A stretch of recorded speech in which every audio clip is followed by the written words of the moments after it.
ਸਤਿ ਸ਼੍ਰੀ ਅਕਾਲ ਦੋਸਤੋ, ਅੱਜ ਦੀ ਵੀਡੀਓ ਤੁਹਾਡਾ ਸਵਾਗਤ ਆ। ਅੱਜ ਤੁਹਾਡੇ ਲਈ ਲੈ ਕੇ ਆਇਆ ਮਹਿੰਦਰਾ 555 DI 57 HP ਦਾ 2018 ਮਾਡਲ। ਬਿਲਕੁਲ ਨਵਾਂ ਟਰੈਕਟਰ ਆ ਜੀ। ਟਰੈਕਟਰ ਦੀ ਤੁਹਾਨੂੰ ਸਾਰੀ ਕੰਡੀਸ਼ਨ ਦਿਖਾਵਾਂਗੇ, ਨਾਲ ਦੇ ਟਾਇਰਾਂ 'ਚ ਟਰੈਕਟਰ ਆਗਾ। ਸੋ ਦੀ ਕੰਡੀਸ਼ਨ ਦਿਖਾ ਦਿੰਦੇ ਆ। ਬਿਲਕੁਲ ਨਵਾਂ ਟਰੈਕਟਰ ਆ, ਬਹੁਤ ਘੱਟ ਚੱਲਿਆ ਹੋਇਆ। ਇੰਜਨ ਦੀ ਕੰਡੀਸ਼ਨ ਦਿਖਾ ਦਿੰਦੇ ਆ ਤੁਹਾਨੂੰ।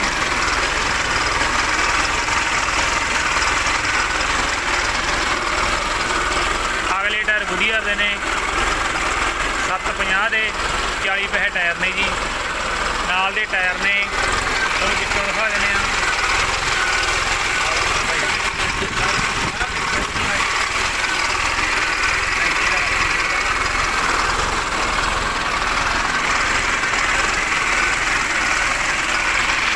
ਮਗਰਾਟਾਂ ਦੀ ਕੰਡੀਸ਼ਨ ਦਿਖਾ ਦਿੰਦੇ ਤੁਹਾਨੂੰ।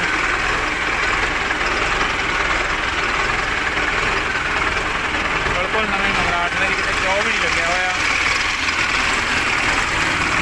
ਵਿੱਚੋਂ ਤੁਹਾਨੂੰ ਮਗਰਾਟਾਂ ਦੀ ਕੰਡੀਸ਼ਨ ਦਿਖਾ ਦਿੰਦੇ ਆ। ਪਿਛਲੇ ਟਾਇਰ ਜੀ ਪੋਲੋ ਦੇ ਨੇ 16 ਦੇ ਤੇ 45 ਪੈਸੇ ਟਾਇਰ ਨੇ ਜੀ। ਨਾਲ ਦੇ ਟਾਇਰ ਨੇ ਜੀ 18 ਦੇ ਮਾਰਕੇ ਦੇ।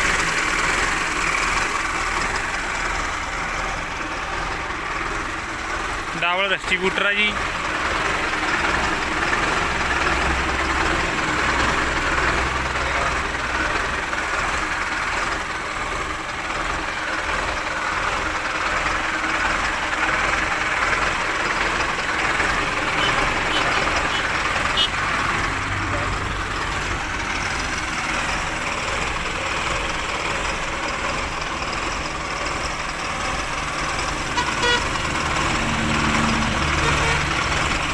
ਚਾਰੇ ਟਾਇਰ ਨਾਲ ਦੇ ਨੇ ਹਲੇ ਜੀ।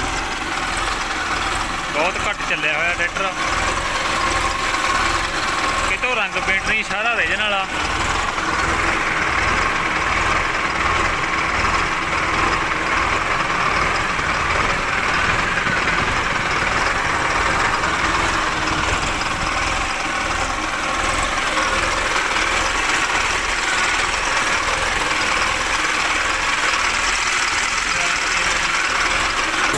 ਬਿਲਕੁਲ ਨਵੀਂ ਬੈਟਰੀ ਹੈ ਜੀ, ਪਾਵਰ ਜ਼ੋਨ ਦੀ ਗਰੰਟੀ 'ਚ ਬੈਟਰੀ ਹੈ ਜੀ।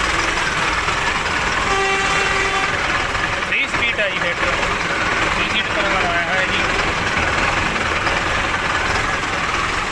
ਬਾਈਆਂ 30-35 ਰੁਪਏ ਉੱਤੇ ਲਾਇਆ ਹੋਇਆ 3 ਸਪੀਡ ਤੇ।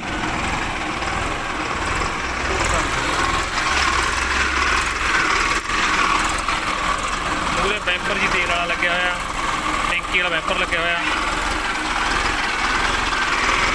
ਦੁਬਾਰਾ ਫੇਰ ਦੱਸ ਦਿੰਦੇ ਆ ਜੀ, 2018 ਮਾਡਲ ਆ। ਨਾਲ ਦੇ ਟਾਇਰਾਂ 'ਚ ਆ ਜੀ। ਬਾਈ ਵੱਲੋਂ ਟਰੈਕਟਰ ਦੀ ਡਿਮਾਂਡ ਰੱਖੀ ਗਈ ਆ 4,20,000 ਰੁਪਈਆ। ਬਾਕੀ ਮੌਕੇ 'ਤੇ ਮਾਣ ਹੋ ਜੂਗਾ। ਬਾਈ ਦਾ ਕਨੈਕਟ ਨੰਬਰ ਹੈਗਾ 94 785 90 100। ਬਾਕੀ ਆਪਾਂ ਨੰਬਰ ਸਕਰੀਨ 'ਤੇ ਵੀ ਸ਼ੋਅ ਕਰਾਂਗੇ ਜੀ। ਧੰਨਵਾਦ।